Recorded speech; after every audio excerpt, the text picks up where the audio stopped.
I feel like I'm starting to notice a pattern here with the CYL winners and the power of their refines.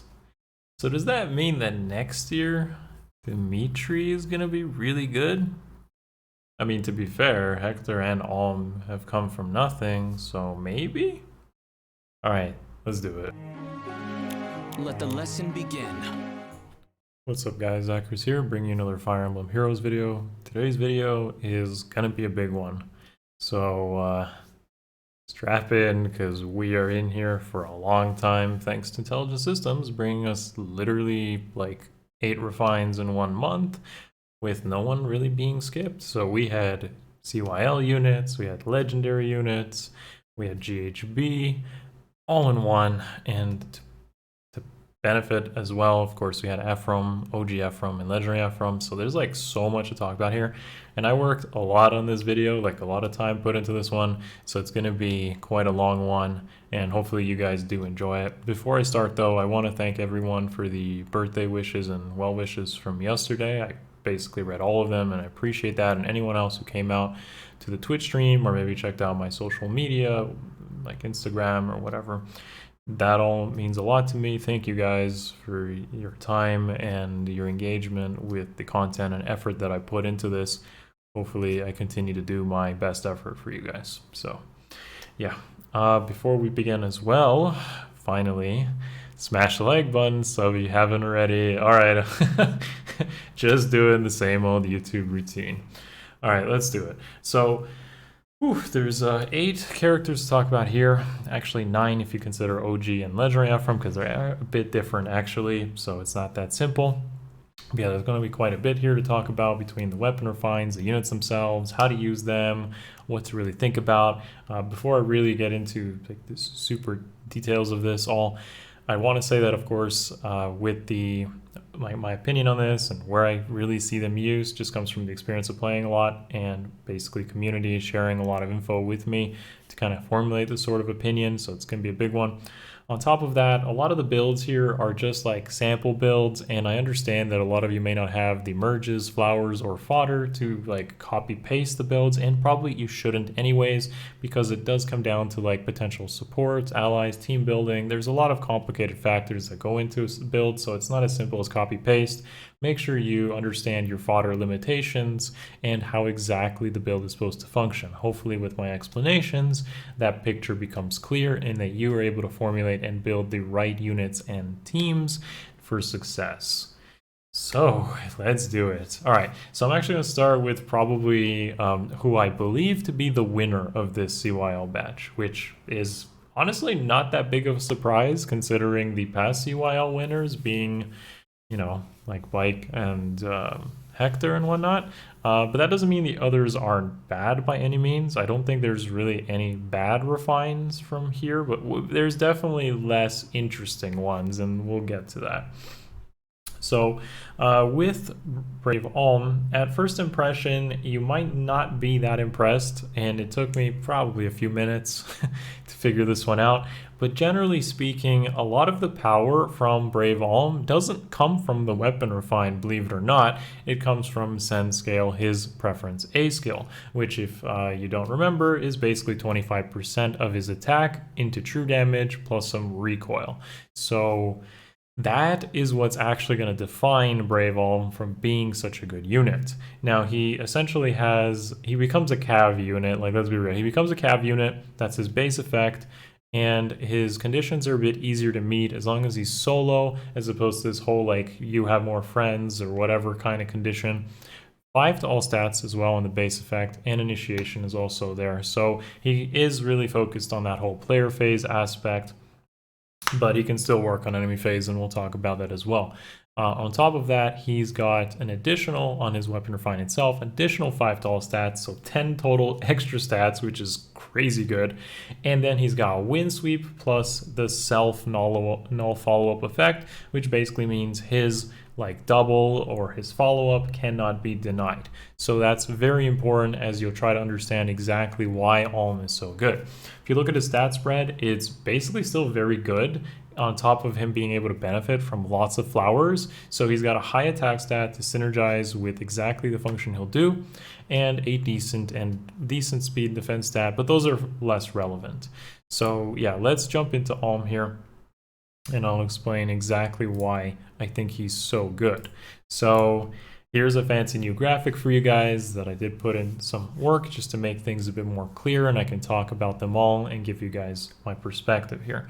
So we'll start left to right, of course, and I'm going to start with what I feel is the probably least interesting way to use him, but still viable if you ask me, which is him as an AR offense tank. So this would appeal to more of you who possibly have him at high merges. I put +3 as a base here, but if you honestly have him at like +7 or up to +10, then he's going to actually be pretty good in this role, and he is going to really benefit from using Air or Dogger with their like res buffs, but essentially he could also benefit from Peony and all are providing speed if you give him the damage reduction effect. So the reason a tank build is going to work for him is because he has that self-null follow-up effect, which lets him basically secure kills fairly easily, and it's just like with the player phase aspect of him, you actually end up having easier cleanup turns. So I don't think he's like on a sort of scale of like, let's say Brave Marth or some of the other super strong sword infantry tanks, but I think he can get the job done here, and he's getting like 10 to all stats, which is crazy good. He's getting benefit from a lot of flowers, and he has a lot of good effects in his weapon on top of that extra movement, which again can set him up to be in a good position either initially or on follow-up turns. He also doesn't have any sort of like I must be near my friends condition, so you can actually send him in and get the win basically. So yeah, it's probably the least impressive way to use him, but it can be done, and I think he has some viability there that is unique to an infantry unit, because at the end of the day he has extra movement. As opposed to Hector, who's like not an armor, Alm is basically a cav. So that's a nice advantage when you can benefit from a lot of infantry skills like null follow-up, spurn, and such. So anyways, let's move on though. So for Gale Force, I feel he can also do a pretty solid job here with his weapon on top of that, because his doubles can't be denied. He can act as a decent initiator. He has 7 recoil damage off his A skill, and he's gonna secure kills really well because of Send scale and just all the extra stats and such that he has. He will really benefit from additional acceleration through the form of like Valoria or Reveal, or just Infantry Pulse and such, combined with Times Pulse, and getting that Gale Force ideally to a 2 charge, so it doesn't like, you don't just like one-shot something and then he doesn't get his Gale Force off. But because of recoil and maybe potentially taking a hit back, he's going to set up a nice escape route hit and run, possibly with Safety Fence, or to kind of clean up that way. So yeah, that should be pretty straightforward though. I don't think there's much more to talk about that one. Finally, if you have him at +10, and this is probably not too hard because he is a CYL who gets the benefit of Hero Fests and tons of reruns, he can work decently as well in Arena, where I do see him again doubling down on a Gale Force strategy, because yeah, he's got 3 movement, guys. Like, that's pretty good. If you got a infantry unit that says I have like null follow-up plus I have movement and can benefit from all these like flashing blade and just like no follow-up access to all these skills, then you want to kind of really bank on that mobility. And Gale Force in Arena is a good way to do that with Flashing Blade, Times Pulse, for example, using a lull, and his like Wind Sweep and self null follow-up effects. So if you have him high merge there, it's gonna be pretty good. He doesn't score like amazingly, unfortunately. He still needs to use a dual skill, but he is viable there. Finally, the best way, in my opinion, to use him, which isn't covered here, is actually going to be a defense build. So a defense build is, in my opinion, the best way to use him. And the reason for this is because of his sky-high attack stat. So if you end up using stuff like Brammy or Duma or Cyros on your defense team, he's going to get even more benefit from it. And Send Scale is the defining factor combined with Wind Sweep to essentially act as a melee cav who breaks armors or save skills. I have to like say this out outright. So because of his wind sweep and self-null follow-up effect, he is going to actually attack into like near save units and completely destroy them. And I mean literally completely destroy them, because dude can reach about 80 attack without much investment and can go even higher based on your like defense design. And because of his like wind sweep, self-null follow-up effect, and really high attack stat, the minimum amount of damage he's going to do from his true damage is essentially 20 times 2, because most save balls don't have fast units. And then on top of his additional attack stat, he's likely either getting dance from after a wind sweep or killing outright. So you could sub things out here for like drag back or lunge. Those don't do much to saves because they don't like interact. He doesn't like get the movement, but it could help against other teams. But essentially all this like extra attack, the true damage, synergy, and wind sweep combined with self-null follow-up is ridiculous and is the answer to save balls. Literally the answer. I was testing this against my own Brave Hector, and I would have shared the screenshot, but it's pretty obvious. He basically hits for like 40 damage against the blue unit because of Send Scale, and doesn't get retaliated. So, and the thing is, you might think, okay, so I'll just use a dragon, and then you realize Draco Falchion is a Falchion, so it has dragon effectiveness, so that doesn't really work. The counterplay to Alm, because again, he's a melee cav, is literally mages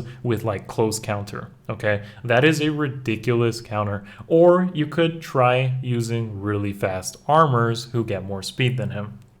The problem with that, though, is Alm's speed is actually pretty good. When you consider Blade Session, lull speed, defense, mythic blessings, Draco Falchion's extra like plus 10 speed, he's reaching pretty consistently over 50 speed. So there's not actually that many armors who can compete with that. There are a few, something like Black Knight, potentially Harden, but realistically not many are going to compete with that speed stat, and therefore he's going to crush save armors, which is the one of the few answers that I've been able to consistently find in this game without having to rely on like tons of things like gimmicks and such to do so. So if you want an answer, this guy is that, and he has a ridiculously good scaling with extra attack, merges, and investment in general. Oh boy, I probably will follow up on this, maybe do like an individual analysis on Alm further to this video, maybe, and I'm gonna share footage because I've already tried testing him and putting him on defense and such to see exactly where his potential lies. But being a cav with, again, with wind sweep, self-null follow-up, and true damage is literally the answer to those really bulky teams. The answer, man. All right, moving on though, I'm not gonna spend the whole video on Mr. Alm here, as amazing as I do think he actually ended up being. We have Micaiah next. So Micaiah, okay, this one's interesting. I felt like she's actually pretty good even pre-refine, because she ends up in a pretty unique role of being like a tanky mage based on penalties of the opponent, and she does feel like she kind of doubles down on that role by basically just getting extra stats on her weapon, including defense, and on her like additional effects she gets through allies who also like buff her again. So I kind of feel like if you want to use Micaiah, a kind of tanky flying mage is the right approach here, but that's not the only way to use her, as I'll share in a moment. Essentially, she becomes more of Micaiah, getting like the auto follow-up and shenanigans. I mean, it's like literally green flying Micaiah in a sense, with some advantages but also disadvantages. Probably the disadvantage being like she doesn't have damage reduction built in and doesn't have like infantry access when it comes to stuff. But there's some decent support units you can use with her that I feel would make her stand out. So moving on here, on her builds that you can really get thinking about where to use her is essentially with a tank build. I do feel she benefits really well from Trace, because that does give her extra bulk plus extra mobility. You can use a Sturdy Stance to bump up her defense with the Defense IV. Those are awesome ideas. And Io's Shield to really just make sure she doesn't auto lose to archers. But by doing this and by penalizing your opponent with, let's say, just debuffing them on all stats, you will pump up her defense to easily in the 40s and 50s, including the blessings, more investment and such, and allies all doing that, which is really good for a flying mage. So yeah, I mean, if you wanted to use Micaiah in a way, I feel that would be one of her best roles right now. But it wouldn't be the only way. So a different way for those of you that don't have her merged up or are just thinking outside the box. A counter pick role is pretty good, which you could do just by like having a 5th team on air on Ether raids and essentially giving her wind sweep with her auto double effect. And again, most armors, like you'd be using counter pick to like counter pick into armor balls or stall teams or whatnot, or just even like a fallen Edelgard you might see on the enemy team. You give her wind sweep, you bump up her speed just a little bit, use like a Rhine skill if you have that investment, and she's gonna like easily kill these units because of that auto double effect. It becomes like a speed check. She's gonna win like 100%. That's a solid buff for her. But like most Micaiahs can do that anyways. Just again, you can use her that way if you choose to, plus her extra support capabilities. Now, where she does also shine and is quite unique actually is in Arena because of her B preference skill, giving her additional scoring. So, and what I mean is it bumps her up to the next SP bracket bin. Go check out my Arena videos if you don't really understand what that means, but essentially she scores like a 185 BST unit because of G Dual Flying 4 combined with her Preference B skill, and that would be a kit that you would see doing that. So that's actually fairly unique to her, and because she's a flyer with a Preference B skill that is supportive, she's actually a pretty solid Arena unit. Being able to debuff the enemy team, use like good mobility skills like Guidance or Aerobatics, and even having some healing with Sacrifice or debuff removal. Now, it's not like the new Sacrifice that Legendary Micaiah has, but it's still pretty good, and because you will run into armors and cavalry units for sure in Arena, he stands out as being pretty good there as well. I don't see much use on air defense, to be honest, or really any other ways right now that come to mind on which I would recommend for Micaiah. If you feel that I missed something, then just feel free to share it in the comments below. I'm always open to reading that out and getting more perspective just from you guys. But that's it. That's it for Micaiah.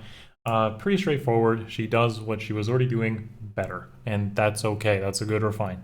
It's better than some other refines that we've had in the past. Sorry. Sorry, guys. Just something got cut there. All right. Next up is going to be Camilla. So Camilla is, again, with the healer refines, I feel like most of them are pretty tame. Like, they're not crazy or broken or like changing what they were already doing in any real way. So Cam is interesting because she obviously is like a little bit outdated in stat spread, especially if you compare with like the new flying Nano we got, which is just better in like offensive stat spread. But that is made up for the fact that, of course, she benefits from more flowers, and her preference weapon is really good at providing extra stats. As you can see, her weapon's base effect is an additional attack and speed +4, plus her, like the higher base attack anyways, plus the refine gives an additional 6 attack and 6 speed, plus potentially debuffing foes in 3 rows and 3 columns, which is like, again, so who cares if you don't have like as high base stats? If your weapon makes up for it, then it's pretty comparable and pretty good. So Camilla ends up being more offensive oriented. I kind of expected this, but she does provide utility through gravity and her debuff at the start of turn, which does hit a solid -7 defense, 7 res. She actually could synergize with someone like Brave Micaiah, who we just saw pretty well, to be honest. So yeah, let's jump into some cam builds and talk about her in more detail. So with Cam, I feel her best roles are definitely going to be the brand new AR offense Hidden Run, which combines safe defense with gravity and return, gravity being her weapon, of course. And if you give her some premium stuff like Rhines and Catch 4, she's going to have a pretty solid time at sniping most things and then being able to retreat easily. So this is a solid strategy that stuff like Legendary Claude has been successfully pulling off lately, and Cam definitely can pull it off pretty well as well. Now, there aren't that many Mystic Boost foes on defense. That could change, like people might start doing it, but generally speaking, you're not going to run into too much Mystic Boost, which ends up being basically on Fallen Edel or Hell. That's what I've seen. Now, with Hell, she dies anyways because of like no immunity when it comes to staff. Like, she just ends up dying there. And with Edel, it's more problematic. You probably don't want to use Cam into that. You probably won't get the kill there, or you might struggle way more. Now, another decent way to use her is, of course, on defense. 2 different ways I would opt for is just being a standard like auto recovery, flying healer kind of role. I'm not too sold on that because I feel like Cavs do it better with the more range. I did cover that in yesterday's Nana video, but it can work, and she does come with some debuff utility, and Grav is solid. She's definitely like one of the most offensive healers you could put on defense without a doubt, especially at high investment. She could also end up being a Forma, so keep in mind or be ready for that as well. We have had wave units end up as Formas, so yeah. Now, when it comes to, unfortunately, the utility of healers, a lot of it can actually come from flash, so you may actually opt to just remove her preference weapon and then give her flash. Unfortunately, if you do this, then she is going to literally be worse than Nana, who we got for free. So I wouldn't do that, but only if you're like a big Cam fan, you don't want to spend grails, or if you already have her high investment, then you could run like the flash build here. But honestly, she's going to do this worse than Nana, who just got released, and you would want to use her with her preference staff because that is what will define her. That's basically it for Cam. I don't see much more ways to do this. We don't have any way to use her in arena because of no access to see dual flying, and I don't think a tank build would be anything to really talk about. So yeah, next up on our list is going to be Eliwood. Now with Eliwood, again, with the Blue Lance, like cavalry units really getting a lot of stuff recently between like Brave Erica and now even I'm going to talk about Legendary Ephraim in this video, you see that they are actually quite different in some ways, and I'm going to bring that to your attention. So with Eliwood, of course, he's got Dragon and Beast Slaying on one weapon, which is pretty good, and it is fairly unique to him. Actually, it's completely unique, but you don't really have like this case of like so much effective damage. Like Petrine is kind of similar in this regard, and then you don't really have much for Dragon Slaying at all when it comes to landscapes. I can't even think of one off the top of my head. I'm sure there is one. But anyways, so Eliwood is interesting because Eliwood's weapon is now become pretty good when it comes to defining him as a offensive player phase unit. That isn't the only way to do it, but it's definitely a strong way. So just like the other refines, he gets like 10 to all stats with the base and the refine effect, but he also has a self-null follow-up effect, which is really good, and damage reduction based on speed. Now, it's very important to think about this because Cavs don't really have traditional access to damage reduction. You can still kind of imitate this through using stuff like Flame, no doubt, but traditionally that access isn't available, and it does make him pretty good. Now, I don't like that it's like a comparison on speed, because obviously when it comes to these stat checks, they tend to fall behind over time, and that kind of sucks. But generally speaking, it is unique to Eliwood, and it's pretty easy to highly invest into him because of like Hero Fests and reruns and whatnot. Actually, he hasn't had too many reruns. I don't know why, but anyways. So the weapon is pretty solid. Let's talk into the builds though. So with Eliwood, best ways that I feel like you could use him, he actually can work as a tank, believe it or not. And this comes from the fact that he has that damage reduction built in. You don't have to rely on Flame for the damage reduction. You can rely on his refine effect plus 10 to all stats, and he has self-null follow-up, which is also really good. So that makes him a solid cav tank. Now, he's going to be like pretty similar with like Brave Erica if you were both to kind of try to do this. And I feel like Brave Erica definitely has an advantage here because she just has a flat damage reduction. And I believe she also has a self-null follow-up. So unfortunately, like Brave Erica will feel a bit more modern in this aspect, but Eliwood still can do it. And that extra 10 stats definitely helps him catch up combined with Flowers. Keep in mind though that unfortunately he does need to have like an ally nearby within 2 spaces. A lot of them do have this sort of condition, and he has a fairly low res stat, maybe not the best speed stat either, but it does again catch up because of the extra 10 to all stats and extra flower access. If you combine it with air and like Dogger giving extra res, he does become fairly competitive and can definitely be used there if you have him at high merges. Though it's not the only way to use them for sure, and that is where we'll talk about a counterpick role similar to Brave Micaiah here, where you can basically bring him in to completely shut down like armor balls or stalls or anything like that, or just a completely random Fallen Edelgard in the corner, because again, self-null follow-up, wind sweep, and beast slaying. So Goodbye, Fallen Edel. If you don't like her, there are so many answers now that I can't see why you would lose to that, as long as you bring the right unit. And there's quite a few of them now. So there's just another one with Eliwood being there. I do use it myself. Like, I think I run my Linja with Windsweep as a counter pick. Like, that works just fine. So now you guys definitely consider bringing your own counter pick if you need to. And Eliwood does a solid job there. Now, it's not the only way, of course. Let's talk about defense, which is also going to be using Windsweep with self-null follow-up. He gets his doubles. He benefits really well from high investment from ARD attack speed 4 because, of course, he wants extra speed and attack. And, of course, Blade Session and all those extra stats makes him hit pretty hard.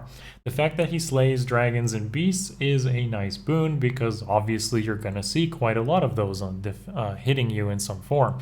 You might see Naga, you might see Fallen Edel, you might just see random dragons showing up here and there. And Eliwood as a check to those is going to be pretty good to think about. Finally, the last way that you could actually use Eliwood is with a arena build. So because of access to B-Dual Cavalry 4, he's pretty solid here as well. Now, you're going to want to use him probably with like Near Trace and Heavy Blade, and again, run sort of high mobility with Gale Force and Near Trace. Like, that's the way to do it because of that extra movement compared to most units, of course. So this is the way to do it, but you would need pretty high investment. Basically, a lot of this premium stuff to even come close to comparable, but if you were running a plus 10 Eliwood, then he would be a solid candidate to do this for. Not really much to talk about it, though. He does fit into the arena meta fairly well because of high mobility, and again, dragons and beasts are present in arena, so you can use them that way for sure. Anyways, so that basically covers the Brave units, and we're already quite deep into this video. If you're still watching, again, love you guys for doing so. Don't forget, smash it if you are taking a lot out of this, maybe formulating a solid perspective. All right, so next one here is Lyn. Oh boy, Lyn has come a long way, guys, from complete meme status, but I'm really probably going to break people's hearts here as much as I like Lyn and hope that she would become a lot more viable, and probably just break the ice here and tell you that I don't really think the combination of Lawless K2 and Swift Mulligear really do much for Lyn. And hear me out before you baby rage and put in a bunch of comments saying why I'm completely wrong, but there's a lot of reasons why she unfortunately is like just barely there from being competitive. And the big one here, guys, is honestly when it comes to arena scoring as a legendary. So I'm showing you guys the arena score calc here on the left. And this is basically the biggest factor, one of the biggest factors for her viability. And the thing is, if you do invest high into a legendary like Lyn, she needs to score well. But unfortunately, Lawless K being an A slot and not providing extra score means that Lyn's scoring goes from 744, which is the number you'll see over there, to 752 with a dual skill. And Lawless K cannot be used if you are trying to be competitive in arena. It's just not a good idea. You can potentially do it if you have a bonus unit that scores really well, or if you just don't care and you're floating, like, okay, in that case it doesn't really matter. But if you're trying to actually maintain a good ranks or just not, just build good arena teams, then you need to use the dual skill, unfortunately, and that will set you back quite a bit if you choose not to do it. It literally is like a full 2 scoring on team fishing, which is a lot. That essentially means it's harder to find higher scoring teams, and the scores you need to be competitive just don't work. The Grima has this exact same problem, but I do feel at least Grima is a better unit overall. There are still a lot of good things to talk about with Lyn, and I will try to address them here, but generally speaking, this is going to be a tough pill to swallow for a lot of you that are probably Lyn fans or have a highly invested Lyn. But she's not completely hopeless. She is a bit better. Just not, unfortunately, the solution that was needed for a legendary of her caliber. Anyways, her weapon did get refined, and it's better, but I'll tell you why it's not that amazing. So she gets extra attack and speed. 3 spaces within an ally is a pretty easy condition to meet. And she has Brammy's effect, the one-on-one me bro effect in her base weapon, which you would think is like, oh my god, that's really good, but in arena that's basically irrelevant because you're not really running into all these supportive skills playing into arena. You might disable like a Peony's Gentle Dream, not Gentle Dream, but like I forgot what the weapon is called, Bond of something, and maybe a Joint Drive Attack or something, or Joint Drive Speed. Like that's the extent of what you're basically going to disable in arena, maybe, assuming you player phase into an enemy unit, which you could, but enemy phase is generally better. So that doesn't get a lot of value in arena. It is a lot better in AR, especially AR defense, which I'll show in a bit, but it's generally not that impactful in the place where you'd use her most. So that kind of sucks. Now her Refine effect is pretty good. It does have a fairly easy condition, which is Initiate or 75% HP on the foe, and 15% true damage based on speed, which her speed stat is basically her only stat that's still relevant, and has an additional attack and speed. So again, it's pretty good. It's definitely an upgrade from where she was, but it's not the solution to make her amazing. And let me showcase how I feel you could use Lyn. So yeah, first of all, if you are on the fence about investing into Lyn, don't. I covered win legendaries, and I'm just putting Lucina here as a reminder that there is a better archer, colored archer to use, especially since she will get an upgrade and she doesn't even need one considering future vision is that good anyways. But let's talk about Lyn, yeah? So with Lyn in arena, you have to use a dual skill to be competitive. If you choose not to use one, then with Laws of Decay, you'll be in a better place because obviously Laws of Decay is Wind Sweep, and Wind Sweep is good, plus extra, like I believe it's 6 stall stats, something ridiculously good. So it does make her more competitive. She does have access to 20 flowers, but because she can't really use that A skill in arena, that hurts a lot. Unfortunately, even with all these buffs, and even with a dual skill, and even with her weapon being refined, and even true damage, she still unfortunately ends up missing a lot of kills because her attack stat just isn't there. It's 31 base. So even with max investment and skills that really push her to her limit, you are still going to be missing kills a lot against a lot of really bulky defensive units, unfortunately, and then a lot of her damage will basically be coming from true damage, which kind of sucks. So as an arena unit, she still falters, and there are better win legendaries to be used. Hello Sigurd, hello Lucina, yes, definitely. So if you want to, sure, but it's not going to be an easy experience. At least she's ranged, at least she's an archer, I guess. But don't be surprised when she suddenly misses a kill against like dual Byleth, for example, which will hurt. But anyways, her best role, in my opinion, is going to be AR defense, because a lot of her like buffs are very good on AR defense. Being an infantry is a bit of a rough spot right now because like infantry pulse teams don't really, like they're not that great, but she can get access to stuff like times pulse, null follow-up, infantry pulse, and such that will make her a lot better. And you can safely use Laws of Decay 2 in her A skill, and that's crazy because it's Wind Sweep combined with null follow-up and B you can run, and you have a very good unit. But unfortunately, if you take a moment to just look at her stat spread, 46 attack and 41 speed is not desirable, and it does come from a lot of mythic blessings, a lot of the stuff from the weapon and the A skill, and Blade Session to really pump it up to just a modern standard in general. I have actually run into a Lyn on defense, and she was pretty annoying to deal with. She ends up being really bulky, believe it or not, and that Wind Sweep and extra stat she gets does bring her up to speed, and that's about as good as you can get. But at the end of the day, would you rather use Lyn, who's seasonal wind locked, or maybe just invest into Wrath with Fire Sweep Bow and Poison Strike, and he probably will be better anyways. I don't know. Anyways, yeah, that's enough about Lyn. Hopefully we don't get too much sadness out of that one. I honestly wanted her to be a lot better, I gotta be honest with you guys, but it is what it is. And let's move on to Ephraim here, who's definitely more exciting to talk about. So Legendary Ephraim, I feel, is one of the bigger memes of Fire Season, and I probably am going to have to like revisit his viability in the Fire Legendary chart. That'll be in a different video when we get another Fire Legendary, but generally speaking, he is way, way, way, way, way better than he was pre-buffs. So his Solar Brace is You Cannot Deny My Special plus Canto. That's really good.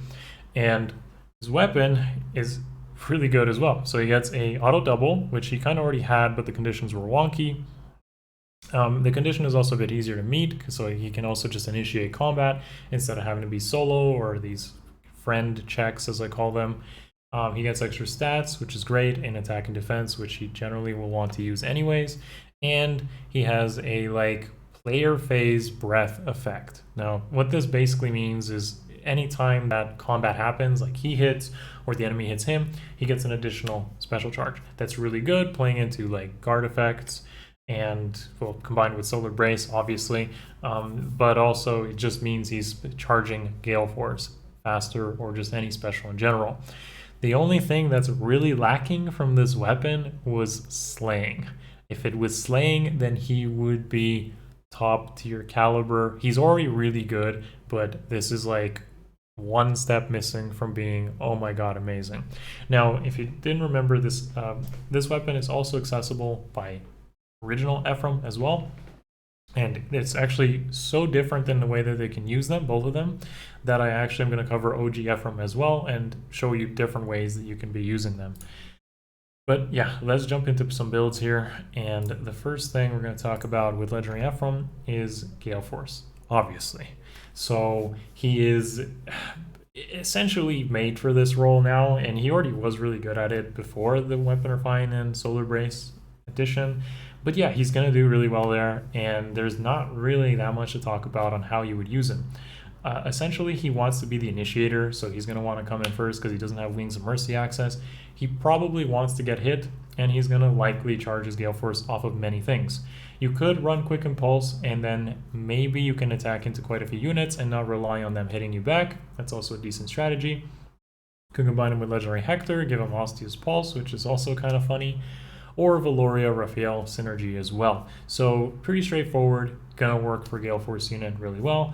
Doesn't have to use Heavy Blade, which is great, and that gives him just more throughput. Now, you might be wondering why there's a Blade Session. There are a few units who have like a Worry Fighter or Denying Follow-Up effect, so having some extra speed is good in case you run into those like speed check scenarios where he just wants a bit of extra speed to basically secure kills from the extra attack, but also to make sure he does get his double and it doesn't get denied. Finally, two other ways you definitely could be using him is on AR Defense and Arena. Now with AR Defense, he can run Wind Sweep, and same exact idea, he has an auto double, so he creates a speed check. This is really good against those armors that are really slow, similar to what we've talked about with Alm and Eliwood already, and of course even with Micaiah, you can see the trend just continues here, but this is a solid synergy. He has enough speed combined with like Blade Session. If you bump up his speed even further, he's going to be meeting these requirements pretty well. But because he has like a special acceleration, he's likely going to fire off his specials pretty well. You could end up using something like Ruptured Sky or even Gale Force potentially on defense. I don't like the idea of Gale Force on defense. I haven't really used it or feel it's really that good because it snowballs your team, and if you've already got a kill anyways, then you probably don't need to snowball a win, but it could be viable as well. Finally, in Arena, same exact idea. High mobility, he's got Canto, and with Canto that's really good. So on Arena, you essentially are just going to take advantage of that high mobility and his high scoring, because he actually scores up to a 180 BST with the dual skill saying 175 for legendaries. But because of Solar Brace 2, he ends up being a really solid fire legendary now. Again, I'm going to revisit fire legendaries, and I feel, of course, this is the due diligence for Legendary Ephraim and his viability, but generally speaking, he is way better than he was pre-refined, pre-buff, like way better. Any Ephraim fans are probably really happy with how this turned out. He's got good, solid attack, decent enough speed. He's got Canto, mobility, auto follow-ups, and build flexibility, plus usage in AR. Like, you couldn't really ask for more. He's pretty solid, guys. All right, moving on. Let's actually talk about OG Ephraim. Yeah, like I actually feel they're just different enough that it's not literally copy paste how you would use them. They actually are kind of different because he's an infantry unit. He doesn't have Canto or that solar brace like special denial, or you can't deny my special effect. So he actually ends up being quite different. And again, stat spread is good enough for exactly what it needs to do. And his weapon basically excludes him from having to use something like Heavy Blade or Flashing Blade, which means it's an easier investment to even think about. Jumping back into the builds, of course, you'll see how this ends up being. So with air offense, you definitely want him as like a Gale Force unit, because as a Gale Force unit, you can actually make him use Wings of Mercy. Since he doesn't have Solar Brace access, you might as well give him stuff like Times Pulse, Quick Impulse, bump up his special down to make it easier to hit with. Ideally 2 charge, so you'd want an Infantry Pulse hitting him, or like Raphael or Valoria potentially, but he doesn't have to use a Blade skill, and therefore he has more throughput, doesn't even require much investment. You could go higher on investment, but it does make him pretty solid as either the Wings of Mercy unit for Gale Force strategies, or the Initiator combined with like Recoil from Fury 4 or push skills. And again, he's gonna do this really well. He doesn't have Canto, but that's okay. You can still rely on stuff like Times Pulse, Infantry Pulse, potentially even Null Follow-Up or lulls, anything like that, to sub out Solar Brace and still get a lot of viability out of him. I think that he's really good in this role, and has made him far better than what he was before. Finally, another consideration if you have him at high merges is actually with a Null Follow-Up build in the B slot. So compared to Legendary Ephraim, you can't really do this, but with OG Ephraim you can. And you may want to offer something like a Speed IV here, or just keep the Attack IV and get kills. But essentially why this works out so well is because if you think about an alternative red unit being like OG Seliph with Divine Turfing, who benefits from damage reduction in the weapon, and has an auto follow-up as well. So with like OG Seliph, you could give him like Flame and he gets damage reduction, even more damage reduction, or maybe throw Lancina and get specials fired off. With someone like Ephraim, he has that breath built in, so someone like Flame is a great partner for him. He gets damage reduction, he gets auto follow-ups, he denies enemy follow-ups with no follow-up, so he ends up being a pretty solid tank consideration this way. And his weapon, again, is like breath. It's an easy condition to meet. You just need to not be near your friends, like just not right beside them. He gets extra stats, attack and defense, and the only thing he really lacks is like speed and res. But he doesn't need the highest of speed stats to work, and his res can be pumped up with the right mythics or just the right support in general. I feel like he's a solid candidate there as well.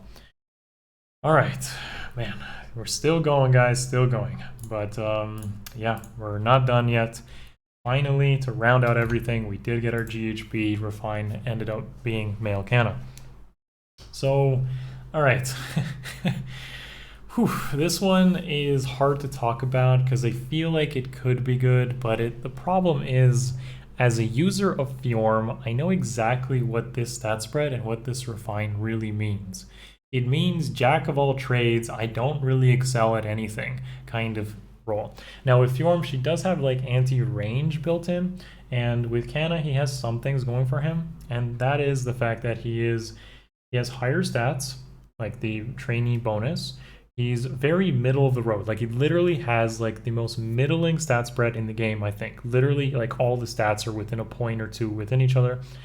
And finally, his refine and weapon literally do that. He gives him 8 to all stats with a really easy condition to meet, and extra healing after combat. So basically mimicking somewhat like of a mystic boost. That really does seem like a pretty crappy refine when you consider what everyone else is getting. But here's where it ends up being pretty good. You stack enough stats and you just kind of become a math unit. You literally become a math unit. So this is what I mean here. With Kana, you're essentially being able to run different stuff that bumps up your stats, or run different partners to really take advantage of this. So if you consider that Mythic Blessings take a part, his weapon gives him 8 tall stats, and he doesn't need to run Mystic Boost. It gives him access to stuff like using Dragon Wall with like Corrin and Quick Riposte to get that auto double. And again, you get all these stats coming out, and he ends up with like 60 defense and 60 res, and that's not even an exaggeration. He literally can go up there, which makes him like very tanky. And then with something like Flame, you can run no follow-up with Steady Breath, Seal, and again, just end up stacking his speed, defense, res, and attack to like really high numbers, and it becomes a math unit. It literally just becomes my stats versus you kind of scenario.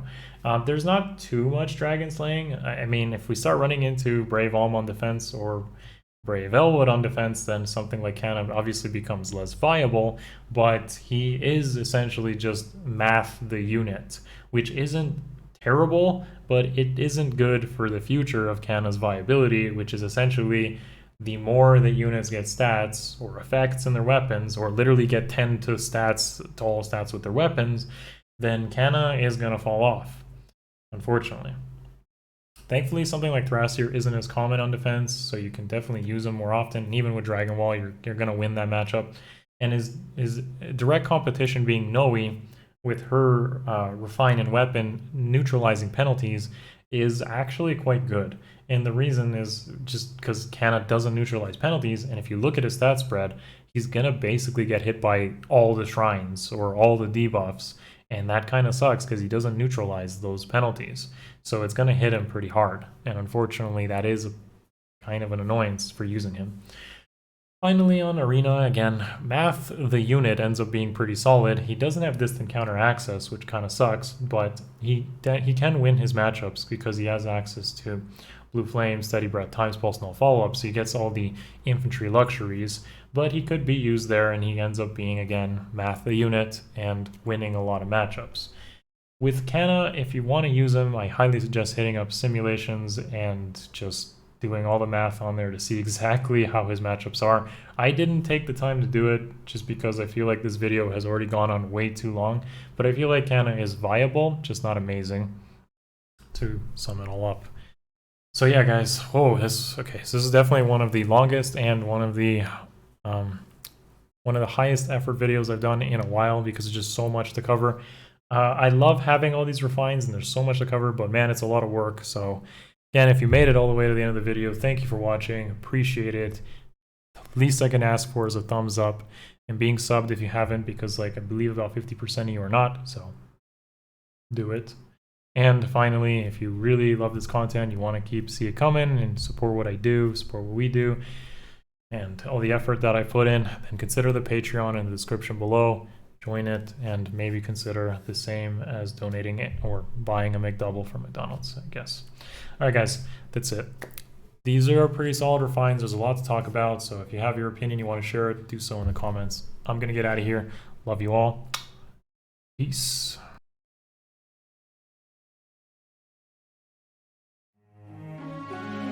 It's over.